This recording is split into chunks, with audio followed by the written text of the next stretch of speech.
The screams came through the communication system like broken glass. Ambassador Kethvar stood frozen in the communication chamber as his homeworld died before his eyes. The video feed showed black shapes moving across the surface of Zelrin Prime like a disease spreading through healthy tissue. "Please," whispered Governor Nithmar from the planet below. "They're consuming everything. The cities, the people, even the ground itself. Nothing stops them."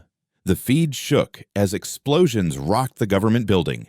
They turn everything they eat into more of themselves, more hungry mouths, more death. Kethvar watched his childhood home disappear into a writhing mass of metal and flesh. The beings that devoured it had no name in any galactic language. The survivors simply called them the Devourers. "How long do you have?" Kethvar asked, though he already knew the answer. "Hours, maybe less." The governor's voice broke. "We sent evacuation ships to the outer colonies, but these things follow heat signatures. They hunt anything that moves, anything that lives."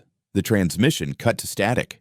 Kethvar stared at the empty screen for a long time. His people had inhabited 3 worlds in the Zelrani system. Now only 2 remained, and the dark swarm was already moving toward them like a hungry tide. He turned and ran through the corridors of the Galactic Council Station. His clawed feet clicked against the polished metal floors as he raced toward the main assembly chamber. Other beings moved aside as he passed. Tall, crystalline Vorth, floating gas creatures from the nebula systems, and dozens of other species that made up the Great Alliance of Civilized Worlds. The assembly chamber buzzed with 100 different voices, speaking in 100 different languages. The translation system turned it all into a chaos of overlapping words. Kethvar pushed through the crowd until he reached the speaking platform at the center of the vast hall. "I demand immediate military assistance," he announced, his voice echoing through the chamber. "My homeworld has been consumed by an unknown hostile force. Billions are dead. 2 worlds remain under threat." Council Speaker Vorth rose from her crystal throne. Her body glowed with soft blue light as she spoke. "Ambassador Kethvar, we understand your distress. However, proper procedures must be followed. A threat assessment committee must first evaluate the situation." "There's no time for committees," Kethvar said. "These creatures consume entire planets. They turn everything they eat into more of themselves. Every hour we wait, they grow stronger." Nevertheless, Speaker Vorth continued in her calm musical voice, "We cannot deploy military forces without following established protocols. Environmental impact studies must be completed. Resource allocation forms must be filed. Diplomatic contact must be attempted with these new entities." Kethvar felt his blood turn cold. Diplomatic contact? They don't communicate. They only consume.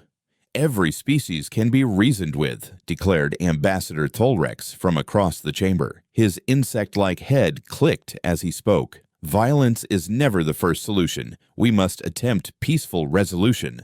"My people are being eaten alive," Kethvar shouted. "How do you negotiate with something that sees you as food?" The chamber fell silent. Then Speaker Vorth spoke again, her words falling like hammer blows. "Ambassador Kethvar, we sympathize with your situation. However, Resolution 847 Delta remains in effect. No member species may contact unauthorized military forces for assistance, particularly the humans." The humans. Kethvar had heard whispers about them, stories told in dark corners of space stations, beings from a world called Earth who fought wars that lasted hours instead of years, who used weapons that civilized species refused to discuss. "The humans lack proper military discipline," Speaker Vorth explained. "Their methods are unpredictable. They do not follow standard galactic warfare conventions. They cannot be trusted with civilized military operations." "But they win," said a voice from the back of the chamber. Ambassador Yildana from the Korvex system stepped forward. "When the machine plague consumed our outer colonies, conventional forces failed for 3 years. The humans ended it in 6 hours. Through methods we could not explain or approve." Speaker Vorth replied sharply. "Methods that violated 17 different warfare conventions and caused severe diplomatic complications. But my people lived, Ambassador Yildana said quietly. The chamber erupted in arguments. Some species demanded immediate action. Others insisted on proper procedures. A few quietly mentioned human military capabilities before being shouted down by the more conservative delegates. Through it all, Kethvar stood alone on the speaking platform, watching his allies debate while his people died. Hours passed. The arguments continued. No decisions were made. Finally, a new communication came through. The scratchy voice of Captain Moltar from the refugee ship Sanctuary's Hope filled the chamber. Ambassador Kethvar, we've lost contact with the Second World. Long-range sensors show the dark swarm moving toward the last colony. We're evacuating everyone we can, but these ships are old and slow. How many survivors? Kethvar asked. 50,000 on this ship, maybe 10,000 more scattered across other vessels. Out of 60 billion. The captain's voice carried the weight of an entire civilization's death. The chamber had gone silent. Even the most talkative delegates stopped their debates to listen. We're heading for the system's edge, Captain Moltar continued. But the swarm is faster than our engines. They'll catch us in days, maybe hours. If anyone has suggestions for where 50,000 refugees can hide from planet-eating monsters, now would be a good time to share. Kethvar looked around the chamber. Some delegates studied their data tablets. Others suddenly found the ceiling very interesting. A few mumbled about forming committees to study the refugee crisis. Speaker Vorth spoke into the silence. The Galactic Council extends its thoughts and sympathies to the Zelrani people during this difficult time. A refugee assistance committee will be formed within the month to address housing and resource allocation for survivors. Within the month? Kethvar's voice cracked. They'll all be dead within the month. Proper procedures must be followed, Speaker Vorth repeated. We cannot simply abandon established protocols in times of crisis. Kethvar turned away from the assembly. He walked slowly toward the exit, feeling the weight of his failure crushing down on him. Behind him, the delegates returned to their debates about proper procedures and environmental impact studies. In the corridor outside, a small figure stepped out of the shadows. She wore the simple clothes of a trader, and her features marked her as human, the first one Kethvar had ever seen in person. You look like someone who needs help, she said in accented galactic standard. The council has made their position clear, Kethvar replied. No unauthorized military assistance. The human woman smiled. I'm Captain Zira Chen of the Independent Mining Consortium, and I didn't hear any of that conversation. She handed him a small communication device. If you happen to find yourself in need of unauthorized assistance, this device can reach frequencies that the Council pretends don't exist. Kethvar stared at the device. Resolution 847 Delta forbids contact with human military forces. Good thing I'm not military then, Captain Chen said. Just a trader who knows how to reach people who get things done. She turned to leave, then looked back. Your people don't have time for committees and studies. Sometimes you have to break bad rules to save good people. As she disappeared into the crowd, Kethvar clutched the communication device. Outside the station's windows, space looked empty and peaceful, but somewhere in that darkness, 50,000 of his people fled from an enemy that ate worlds. The council offered thoughts and prayers and proper procedures. Maybe it was time to try something else. The shuttle bay of the Sanctuary's Hope buzzed with desperate activity. Kethvar watched families crowd around small bundles of possessions, everything they had managed to save from their dying worlds. Children cried for toys left behind. Adults stared at empty screens that once showed messages from friends and relatives who were now gone forever. Admiral Selnthi met Kethvar at the shuttle ramp. Her usually perfect uniform was wrinkled and stained with exhaustion. Dark circles surrounded her eyes. What did the council say? She asked. Kethvar didn't answer immediately. He looked around the bay at his people. Farmers, teachers, engineers, artists. People who had never hurt anyone and never wanted to fight wars. People who just wanted to live. They're forming a committee, he said finally. Admiral Selnthi closed her eyes. How long? Within the month. We don't have a month. We don't have a week. She turned toward the ship's bridge. Come with me. The senior staff needs to hear this. They walked through corridors packed with refugees. The ship had been designed to carry 10,000 people on short trips. Now it held 50,000 on what might be a journey with no destination. Every room, every hallway, every storage space contained families trying to make homes out of nothing. The bridge was quieter, but just as tense. Officers bent over sensor displays showing the approaching darkness. Captain Moltar pointed to a tactical screen where red dots moved steadily toward their position. "They're gaining on us," he reported. "Current speed puts them at our location in 18 hours. Maybe less if they speed up." "Can we go faster?" Admiral Selnthe asked. "The engines are already beyond safe limits. We push them any harder, they'll explode." Captain Moltar shook his head. "These are cargo haulers and passenger ships. They weren't built for running." Elder Nythera, the oldest surviving member of the Zelrani government, spoke from her seat near the communication station. "What of our allies? Surely some species will assist us despite council protocols." Kethvar pulled up diplomatic files on the main screen. "I sent emergency requests to 47 different governments. 12 responded with sympathy messages. 8 offered to accept small numbers of refugees after the crisis ends. 3 promised to remember us in their prayers." "And military assistance?" Admiral Selnsey asked. "None. They all cite Resolution 847 Delta and Council authority. No one wants to risk diplomatic consequences for helping us." The bridge fell silent except for the quiet beeping of sensors tracking their approaching doom. Finally, Engineering Chief Cordal spoke up. "What about the humans?" Every head turned toward him. Elder Nithara's face darkened with disapproval. "The humans are forbidden," she said. "Resolution 847 Delta specifically prohibits contact with their military forces." "Because they're uncivilized," added Communications Officer Telwyn. "Because they fight without honor or proper military procedure." "Because they win," Cordal said quietly. The words hung in the air like a challenge. Admiral Selnsey leaned forward in her command chair. "Explain." Cordal brought up historical files on his engineering console. "The machine plague in the Corvex system. Conventional galactic forces fought for 3 years. Billions died. Entire planets were stripped down to bare metal. Then someone contacted the humans."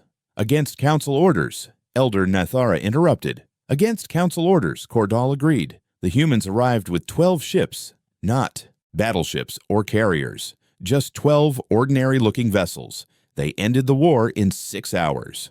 "How?" Captain Moltar asked. "No one knows. The after-action reports are classified. All the Council will say is that human methods violated warfare conventions and caused diplomatic complications." Cordal pulled up more files. "But the Corvex system is still there, still inhabited, still alive." Admiral Selnthe studied the data. "What other incidents?"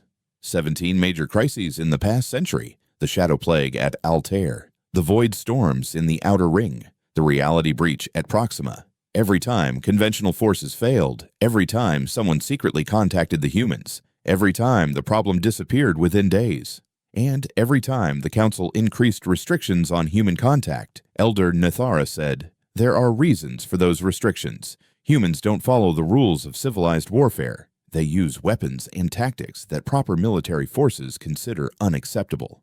"What's unacceptable about saving lives?" Cordal demanded. "What's unacceptable is the chaos they cause," Elder Nithera replied. "They don't coordinate with allied forces. They don't file proper battle plans.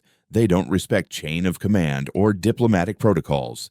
They simply arrive, do whatever they want, and leave without explaining their methods."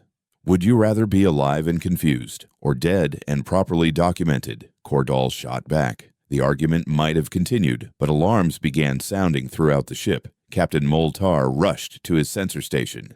"They're accelerating," he announced. "The swarm is moving faster than before. New estimate puts them at our location in 12 hours. Through the bridge windows, Kethvar could see other refugee ships in their small fleet, slow, clumsy vessels packed with the last survivors of his species. They looked like wounded animals trying to outrun a pack of hunters. Admiral Selnthe stood up.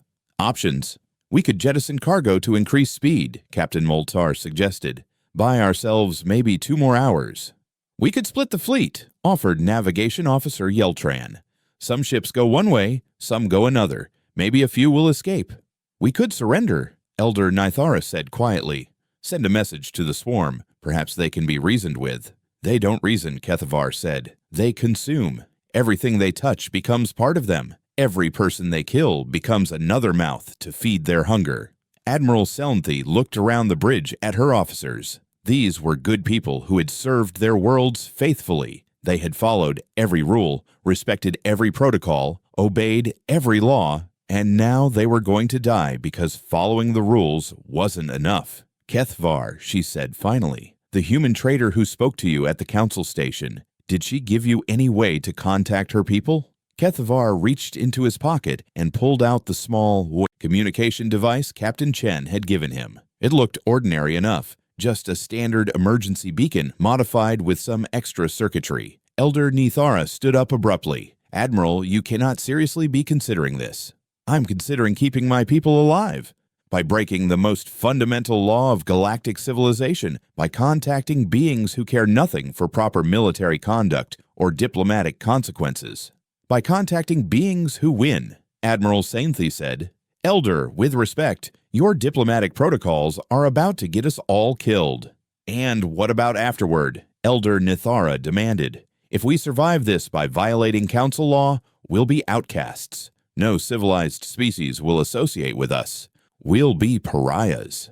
Better to be living pariahs than dead heroes, Engineering Chief Cordal muttered. Admiral Selnthe took the communication device from Kethvar. It felt warm in her hands, like it contained some kind of energy source that standard technology couldn't detect. The council prohibited asking for help, she said. They offered us committees and studies while our worlds burned. They gave us thoughts and prayers while our people died. She looked at the tactical display showing the approaching swarm.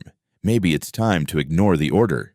Admiral, Elder Nithara said desperately. Think about what you're doing. We're the last representatives of our civilization. Our choices will define how history remembers the Zelrani people. History doesn't remember the dead, Admiral Selnthe replied. She activated the communication device. The device hummed with strange harmonics as it connected to frequencies that officially didn't exist. After a moment, a human voice answered in accented galactic standard. Emergency Channel 7, this is Commander Jackson of the Terran Communication Network. State your emergency. Admiral Selnthe took a deep breath. This is Admiral Selnthe of the Zelrani refugee fleet. Our homeworlds have been consumed by hostile entities. 60 billion dead. 50,000 survivors fleeing in civilian vessels. Pursuit will overtake us in 12 hours. The Galactic Council has prohibited requesting human assistance. A pause. Then, Roger that, Admiral. Stand by for priority relay to Command Authority.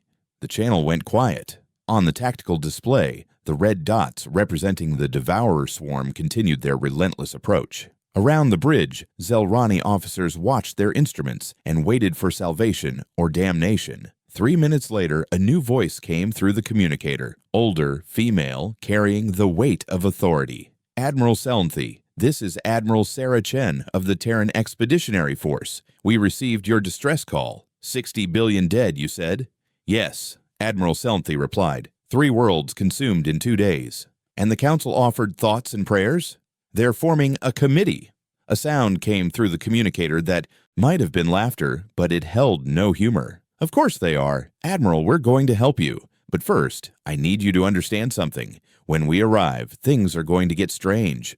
We don't fight like other species. We don't follow standard military protocols. Some of our methods might seem disturbing. We just want to survive. Good. That makes things simple. Admiral Chen's voice became crisp and professional. Transmit your exact coordinates and enemy composition. Don't let the council know we're coming.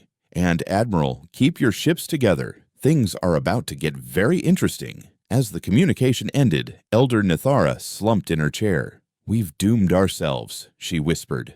No, said Admiral Selnthe, watching the tactical display where death approached in the form of hungry darkness. We've given ourselves a chance. She just hoped they were ready for whatever that chance would cost. The first sign that something was wrong with space itself came 3 hours after Admiral Chen's transmission. Navigation Officer Yeltran noticed it first, tiny fluctuations in the gravitational readings that made no sense according to any known physics. Admiral, he called out from his station, I'm getting strange readings from the quantum sensors. Something's disturbing local space-time, but there's no energy source. No hyperspace signatures, no dimensional rifts.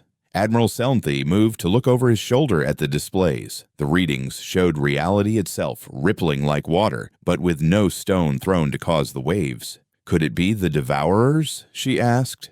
No, they're still 8 hours away. This is something else. Something coming from the opposite direction. Captain Moltar checked his own instruments. Long-range sensors aren't picking up anything. Whatever's causing this is invisible to our detection systems. Elder Nithara, who had been silent since the human contact, suddenly spoke up. Human technology. They have devices that our science cannot understand or detect. The fluctuations grew stronger. Space around the refugee fleet began to shimmer like heat waves rising from hot metal. Some of the younger officers looked nervous, but Admiral Selnthe felt something she hadn't experienced in days. Hope. All ships, prepare for possible dimensional event, she announced over the fleet communication system. Unknown allies approaching. The words had barely left her mouth when reality tore open. There was no other way to describe it. Space simply folded in on itself, creating a hole in the universe that shouldn't have been possible. Through that hole came ships. They were nothing like the elegant vessels of the Galactic Council. Where Council ships were smooth and symmetrical, these were angular and scarred. Where Council ships gleamed with polished metal, these looked like they had been built from spare parts and held together with determination. The largest ship emerged first. Massive vessel that looked like someone had taken 3 different warships and welded them together in a hurry. Weapons bristled from every surface, but they weren't the clean energy projectors that civilized species used. These were crude, blocky things that looked designed to hurt rather than to impress. More ships followed. A dozen vessels, each one different from the others. Some looked fast and predatory. Others looked like flying fortresses. All of them looked dangerous in ways that proper military engineering tried to avoid. My ancestors, whispered Engineering Chief Cordall. What are those things? The communication system crackled to life with Admiral Chen's voice. Zelrani Fleet. This is the Tis Defiant. Sorry, we're late to the party. Had to make a few modifications to our gear before we could gate jump this far into Council space. Gate jump? Captain Moltar looked confused. What's a gate jump? Admiral Chen. Admiral Selnthe responded, We are grateful for your arrival, but I must ask, how did your ships appear so suddenly? Our sensors detected no approach. Trade secret, Admiral Chen replied, Let's just say we have ways of getting around that don't show up on your instruments. Now, we've been monitoring your communication traffic during our approach. These devourers eat matter and energy, right? Convert it all into more of themselves? That's correct. Everything they consume becomes part of their collective. They've grown from a small swarm to thousands of entities in just days. Thousands, huh? There was something in Admiral Chen's voice that might have been amusement. Well, that's their first mistake. See, we humans learned something early in our military history. Sometimes you don't kill the monster by shooting it. Sometimes you poison it. Through the view screens, the Zelrani could see the human ships moving into formation, but it wasn't any formation they recognized. Instead of the standard battle lines or defensive clusters, the humans arranged themselves in what looked like a running pattern. Admiral Chen, Admiral Selnthe said carefully, Are you planning to engage the enemy? Oh, we're going to engage them all right, but first, we need to set the table properly. Admiral Chen's voice took on a tone that was both cheerful and terrifying. All Zelrani ships maintain current course and speed. Stay together, and whatever you do, don't follow us when we move. Move where? Toward the enemy. The human fleet suddenly accelerated, not gradually, like normal ships building up speed, but instantly, like they had found a way to argue with momentum and win. Within seconds, they were moving faster than anything the Zelrani had ever seen. But they were heading directly toward the Devourer swarm. They're running away, Elder Nithara said with disgust. These great human warriors are fleeing before the enemy. No, said Kethvar, studying the tactical display. Look at their course.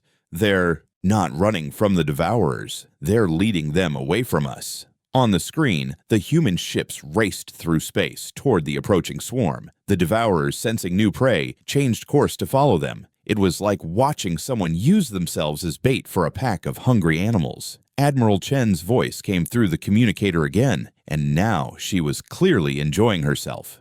Zelrani Fleet, observe and learn. This is how humans deal with problems that eat everything they touch. The human ships reached the edge of Devourer sensor range and suddenly stopped. For a moment, nothing happened. Then the Defiant began launching objects from its cargo bays. "What are they doing?" Captain Moltar asked. Through their telescopes, they could see thousands of containers being ejected from the human ships. Not weapons, just ordinary-looking cargo pods spread out across the Devourer's path like breadcrumbs leading through a forest. The Devourer swarm reached the containers and did exactly what their nature demanded. They consumed them. Every pod, every container, every piece of human cargo disappeared into the biomechanical mass of the entities, absorbed and converted into more Devourer material. "They're feeding them," Elder Nythera said in horror. "The humans are making them stronger." Are they? Kethavar watched the tactical display carefully. Or are they doing something else? Admiral Chen's voice came through the communication system, and now she sounded like a teacher explaining a lesson to particularly slow students. You see, the problem with being a creature that absorbs everything is that eventually you absorb something that absorbs back. The effect began slowly. Individual Devourer units started moving erratically, their smooth coordination breaking down into confused, jerking motions. Then the first one exploded. It wasn't an explosion in any normal sense. The entity simply tore itself apart from the inside, its biomechanical components attacking each other like they had suddenly decided they were enemies instead of parts of the same whole. More explosions followed. The orderly swarm dissolved into chaos as Devourers began destroying themselves and each other. Some units aged rapidly, withering into dust in seconds. Others simply vanished, as if reality had decided they no longer existed. "What did you feed them?" Admiral Selnthi asked in amazement. "Oh, lots of things," Admiral Chen replied casually. "Gray goo nanites that reprogram whatever they touch. Quantum viruses that corrupt digital consciousness. Collapsed exotic matter that creates localized gravitational anomalies. And a few things we borrowed from some very unfriendly dimensions." The Devourer swarm writhed in artificial agony as their own absorbed material turned against them.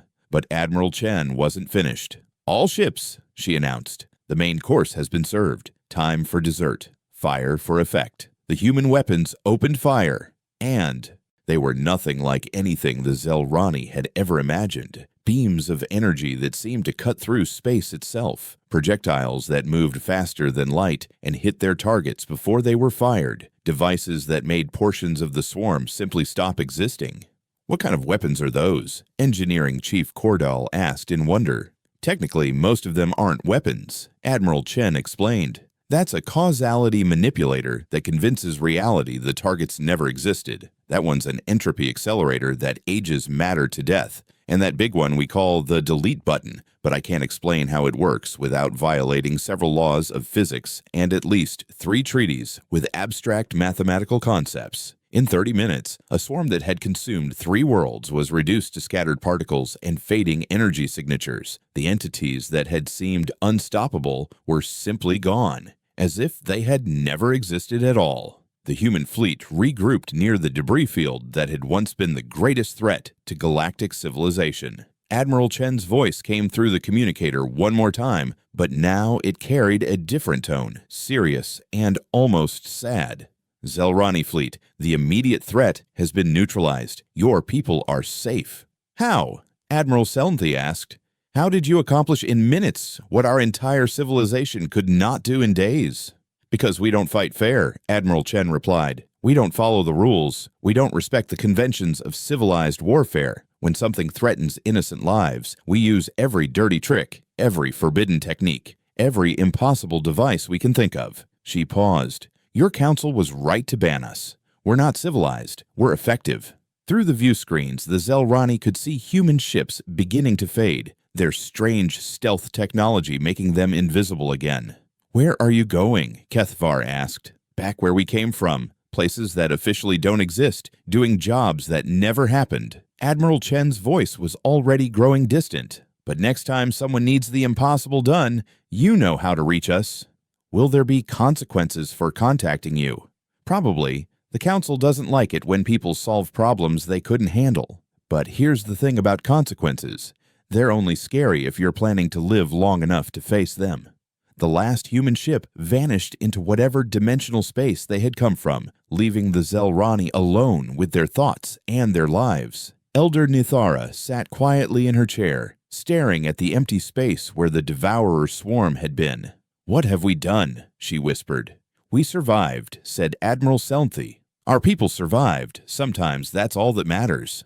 Outside the windows, space looked peaceful again, but every Zelrani on every ship knew that they had just witnessed something that would change everything. The humans were real, they were powerful, and they were willing to help. The question now was what price they would all pay for that knowledge. The arrest warrant arrived before the Sanctuary's Hope had even finished collecting the scattered refugees from the other ships. Admiral Selnthy read the formal charges while watching families reunite in the cargo bays below. Violation of Resolution 847 Delta, unauthorized contact with restricted military forces, endangering galactic security through reckless military cooperation, crimes against civilized warfare standards. She handed the datapad to Kethvar. "They want us to report to Council Station immediately for trial and detention." "All of us?" Kethvar asked. "The senior staff, me, you, Captain Moltar, Engineering Chief Kordal, anyone who was involved in the decision to contact the humans." Admiral Selnthy looked at the warrant again. "They're charging us with war crimes." Elder Nithara, who had been silent since the human departure, finally spoke. "I warned you this would happen. The Council cannot allow violations of their authority to go unpunished. 50,000 people are alive because of our violation," Captain Moltar said from his station. "Our entire species exists because we broke their precious rule. And now our entire species will be marked as criminals," Elder Nithara replied. "No civilized world will trade with us. No government will offer a sanctuary. We'll be outcasts." Communications Officer Telwyn looked up from her console. "Admiral, we're receiving priority messages from 17 different species, emergency diplomatic channels." "What do they say?" Telwyn's face showed confusion. "They're asking for the communication frequency we used to contact the humans." The bridge fell silent. Admiral Selnthy moved to the communication station and reviewed the incoming messages herself. The Corvin Republic wanted the human contact information to deal with something called the Crystal Plague. The hegemony of Tal was asking for help with void parasites. The Federation of Outer Worlds mentioned an entity they called the Star Eater. "How many?" Admiral Selnthy asked. 17 so far, but more are coming in. They all mentioned similar threats, unknown entities that conventional forces cannot stop. Telwyn pulled up a tactical map of the galaxy. "Admiral, some of these incidents date back decades. The Council has been dealing with these problems using committees and studies while entire systems died." Kethvar studied the incoming messages. They all mentioned the same thing: conventional military forces failing, standard warfare tactics proving useless, years of fighting with no results. "And now they know there's an alternative," Admiral Selnthy said quietly. 3 days later, the Sanctuary's Hope arrived at Council Station under military escort. Admiral Selnthy and the senior staff were immediately transferred to detention cells, while the remaining refugees were housed in temporary quarters. The trial was scheduled to begin immediately. The courtroom was packed with delegates from hundreds of species. But instead of the usual orderly proceedings, the chamber buzzed with urgent conversations and heated debates. Admiral Selnthy noticed that many delegates were holding datapads showing what looked like casualty reports and crisis assessments. Council Speaker Vorth called for order with her usual crystalline chimes. "We are here to address the criminal violations committed by Admiral Selnthy and her staff in contacting unauthorized military forces in direct violation of Resolution 847 Delta." "Before we address those charges," interrupted Ambassador Yildana from the Korvax system, "I have something to say about Resolution 847 Delta itself." Speaker Vorth's light flickered with annoyance. "Ambassador, this is not the appropriate forum for policy debates." "Isn't it?" Ambassador Yildana stood up in the gallery. "We are prosecuting these people for contacting the only military force that has successfully dealt with existential threats to galactic civilization. Perhaps it's time to examine why that force was banned in the first place."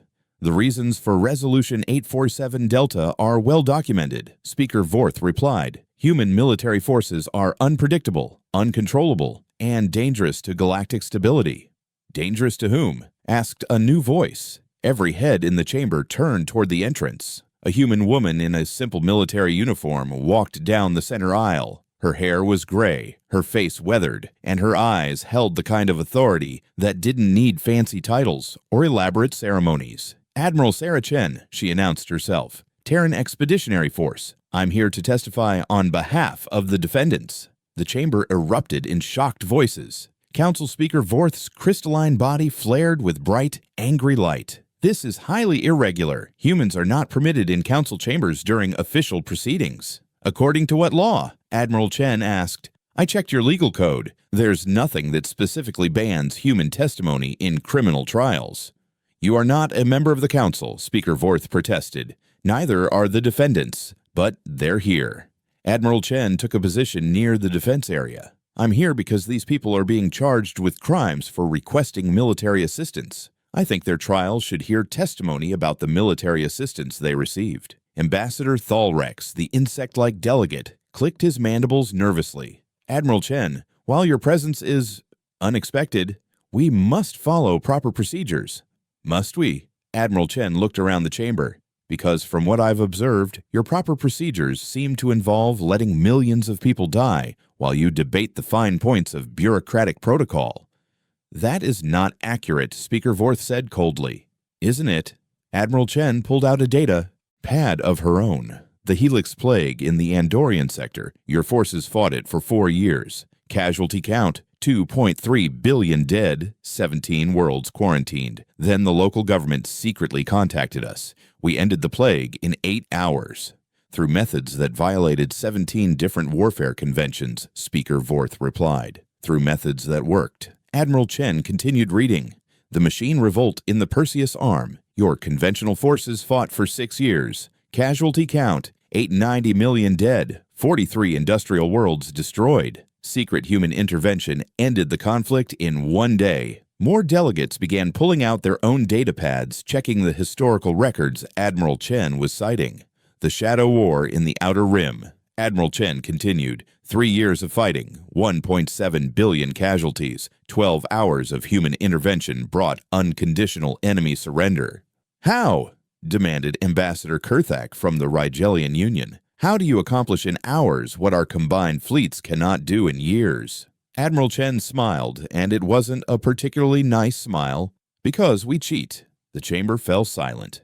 "We don't follow your rules about civilized warfare. We don't respect conventions about proper military conduct. When someone threatens innocent people, we use every dirty trick, every forbidden technique, every impossible weapon we can devise." She looked directly at Speaker Vorth. "We fight to win, not to look good doing it."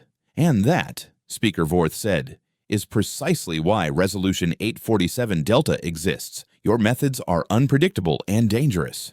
"To whom?" Admiral Chen asked again. "To galactic stability, to proper military order, to the authority of legitimate governments." "Ah," Admiral Chen nodded slowly. "There it is, the real reason." She activated her datapad and projected a holographic display for the entire chamber to see. It showed a timeline of major galactic crises over the past century. 17 major threats to galactic civilization in the past 100 years. 17 times your conventional forces failed to provide solutions. 17 times desperate governments secretly contacted human forces. 17 times the problems were resolved within days of human intervention. The hologram shifted to show political data, and after each incident, the same pattern. Populations began questioning why their governments maintained expensive military forces that couldn't protect them from existential threats. They started asking why the council prohibited contact with the one military force that consistently succeeded. Admiral Chen looked around the chamber at the increasingly uncomfortable delegates. Resolution 847 Delta wasn't passed to protect the galaxy from human aggression. It was passed to protect your authority from human effectiveness. Speaker Vorth's crystalline body flared with angry light. "That is an outrageous accusation." "Is it?" Admiral Chen brought up more data. Council military expenditures have increased by 340% since Resolution 847 Delta was enacted. Defense contracts with Council-approved military suppliers have grown by 290%. Average response time to galactic crises has increased from 6 months to 14 months. You're suggesting we deliberately allowed people to die to protect our political interests." Ambassador Tholrex sounded genuinely shocked. "I'm not suggesting anything," Admiral Chen replied. "I'm stating facts. You banned the most effective crisis response force in the galaxy because their success made you look incompetent." The chamber erupted in arguments. Some delegates demanded Admiral Chen's immediate removal. Others called for investigations into Council military effectiveness. A few quietly began discussing the possibility of repealing Resolution 847 Delta. Through it all, Admiral Selnthe sat in the defendant's chair, watching the political foundations of galactic civilization crack under the weight of inconvenient truths. "Order!" Speaker Vorth's chimes rang through the chamber. "This tribunal is to address specific criminal charges, not to debate established council policy." "Then let's address them," Admiral Chen said.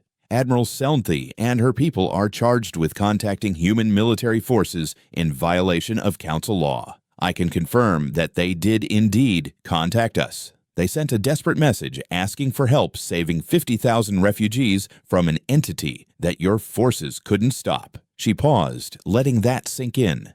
Their message was simple: 60 billion dead. Council offers thoughts and prayers. We'll pay any price for immediate military assistance.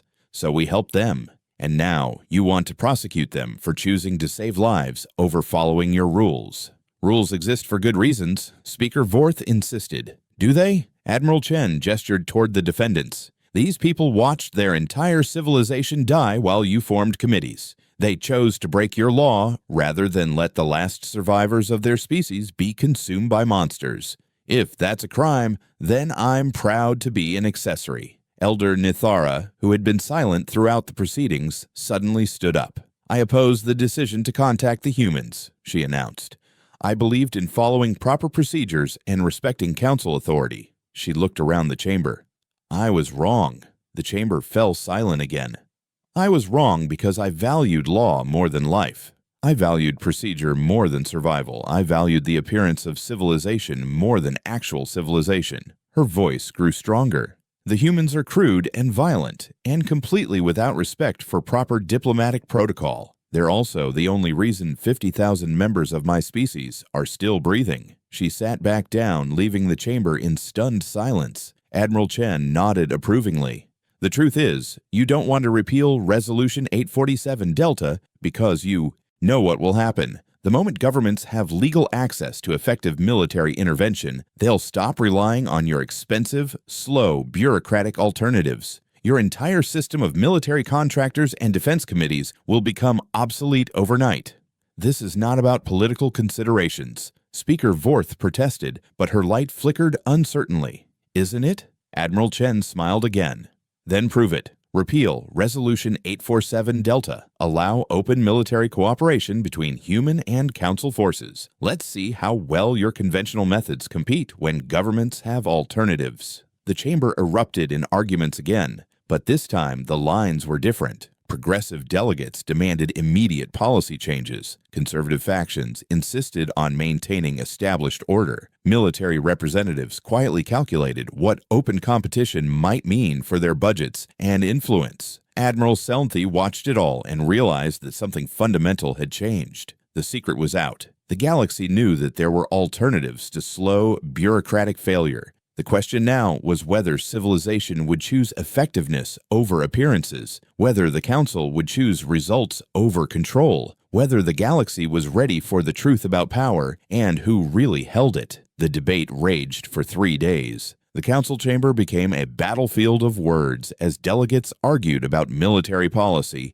government authority, and the price of survival. Admiral Selnthe and her staff remained in detention while their fate was decided by politicians who had never faced an existential threat. On the morning of the 4th day, everything changed. Ambassador Kurthak from the Rigelian Union stood before the assembly with data pads in all 4 of his hands. His usually calm demeanor was replaced by barely controlled panic. "The Devourers have returned," he announced. The chamber fell silent except for the translation system's humming as they processed shocked gasps in a dozen different languages. 24 hours ago, our deep space monitors detected similar entities approaching the Rigel system. Current projections show them reaching our outer colonies within 6 days. His voice cracked with strain.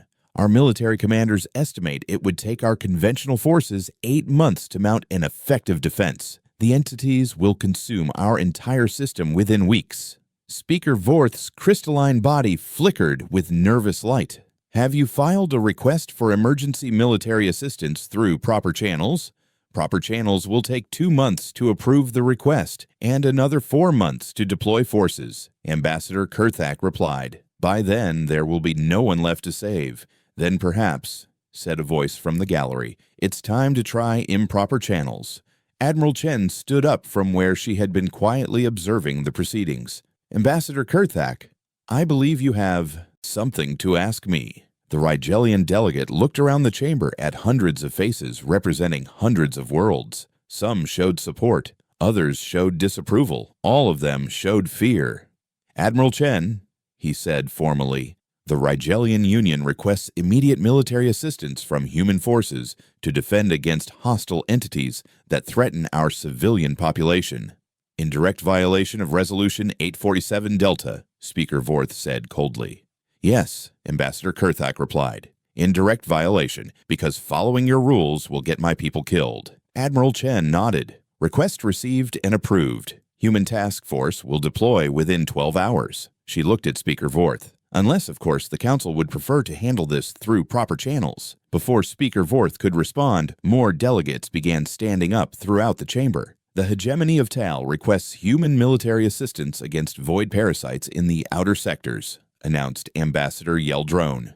The Corvin Republic formally requests aid against the crystal plague spreading through our mining colonies, declared Ambassador Molsek. The Federation of Outer Worlds needs help with an entity called the Star Eater that's consuming our home system, said Ambassador Prendar. One by one, delegates stood up and formally violated Resolution 847 Delta. Some spoke of current crises. Others admitted to threats they had been hiding for months or even years. All of them chose to risk political consequences rather than watch their people die. Speaker Vorth's light pulsed frantically as she tried to maintain order. This is chaos. You cannot simply abandon established procedures because of temporary emergencies. Temporary? Ambassador Kurthak pulled up holographic displays showing the approaching Devourer swarm. These entities have consumed 17 star systems in the past month. How is that temporary? And the crystal plague has been spreading for 6 months, added Ambassador Molsek. We filed requests for assistance through proper channels.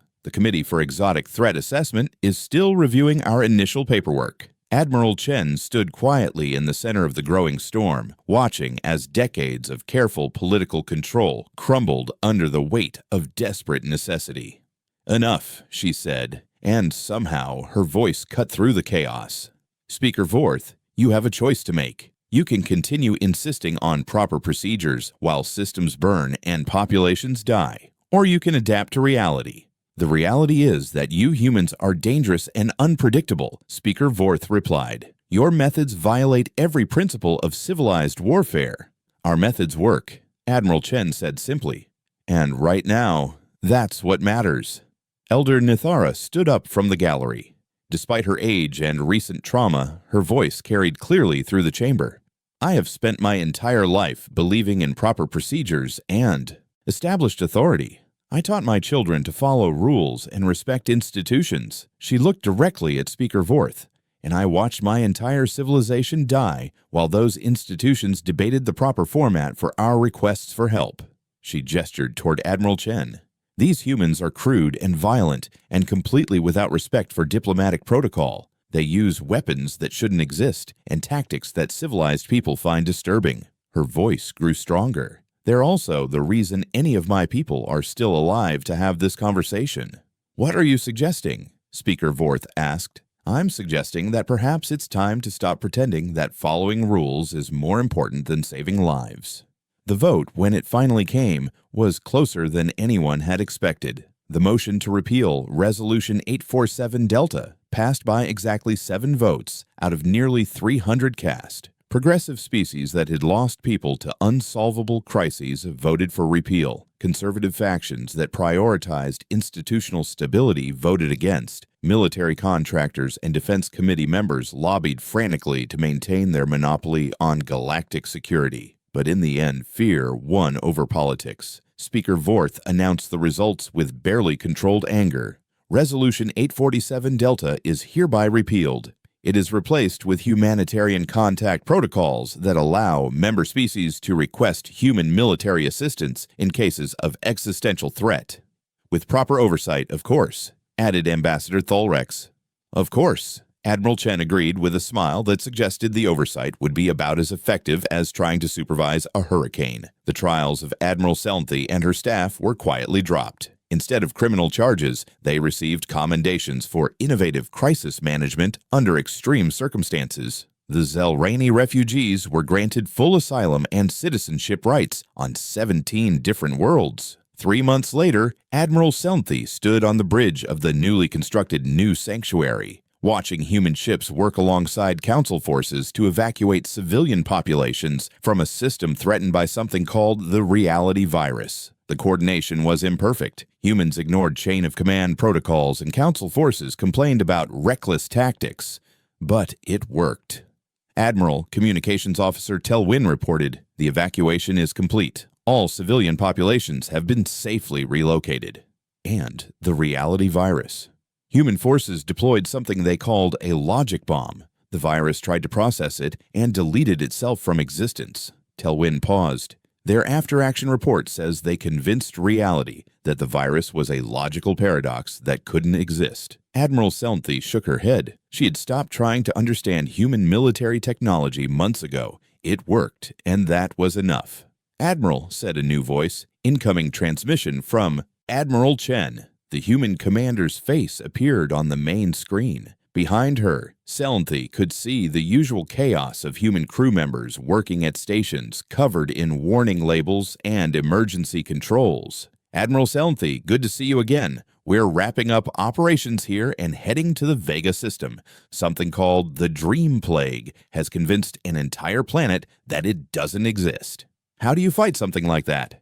Very carefully and with lots of philosophical arguments, Admiral Chen replied, "But we'll figure it out. We always do." "Admiral Chen," Selnthe said, "I have a question I've been wanting to ask for months. Why do you do this? Help us, I mean. What do humans gain from intervening in galactic crises?" Admiral Chen was quiet for a moment. When she spoke, her voice was more serious than usual. "You know what we humans discovered when we first reached the stars? We found a galaxy full of civilizations that had forgotten how to fight the real monsters. You'd all gotten so focused on proper procedures and diplomatic protocols that you'd lost the ability to deal with genuine threats. And that bothered you?" "It terrified us," Admiral Chen admitted, "because we realized that if the galaxy couldn't protect itself from existential threats, eventually those threats would reach Earth. So we appointed ourselves as the galaxy's immune system. We handle the problems that civilized people can't or won't solve. Even though it makes you unpopular, especially because it makes us unpopular, popular solutions are usually ineffective solutions. If everyone likes your methods, you're probably not being aggressive enough." The transmission ended, leaving Admiral Selnthe alone with her thoughts on the bridge of her new ship. Around her, the mixed crew of Zelrani survivors and volunteers from other species worked to coordinate relief efforts across 17 different systems. Outside the windows, space looked peaceful, but Admiral Selnthe knew better now. Somewhere in the darkness, ancient horrors stirred and new threats evolved. Entities that ate planets, viruses that consumed reality, plagues that convinced civilizations they didn't exist. And somewhere else in that darkness, human ships patrolled the void. Crude, violent, undisciplined humans who broke every rule and won every fight. Who used impossible weapons and impossible tactics to do impossible jobs. The galaxy had spent decades trying to pretend the humans didn't exist, hoping that proper procedures and established authority could handle any crisis that arose. That pretense had cost billions of lives and dozens of civilizations. But now the secret was out. When the impossible needed doing, when civilized solutions failed, when the choice was between survival and protocol, there was an alternative. You could call the humans. They would ignore your proper procedures and violate your warfare conventions. They would use weapons that shouldn't exist and tactics that civilized people found disturbing. They would accomplish in hours what your conventional forces couldn't manage in years. And when the crisis was over and your people were safe, they would disappear back into the darkness, ready for the next desperate call from the next threatened world. Because sometimes the galaxy needed monsters to fight the real monsters. And humans, Admiral Selenthi had learned, were very good at being the right kind of monsters. In her private quarters that night, she kept the small communication device that Captain Chen had given her so many months ago. It was inactive now. Official channels existed for requesting human assistance, but she held onto it as a reminder of a simple truth that had taken her too long to learn. Sometimes the rules were wrong. Sometimes authority was just bureaucracy dressed up in fancy clothes. Sometimes you had to break bad laws to save good people. And sometimes, when everything seemed hopeless and proper channels offered only thoughts and prayers, you had to make the call that everyone said you shouldn't make, because the humans would answer. They always answered, even when, especially when, the Council prohibited asking for help.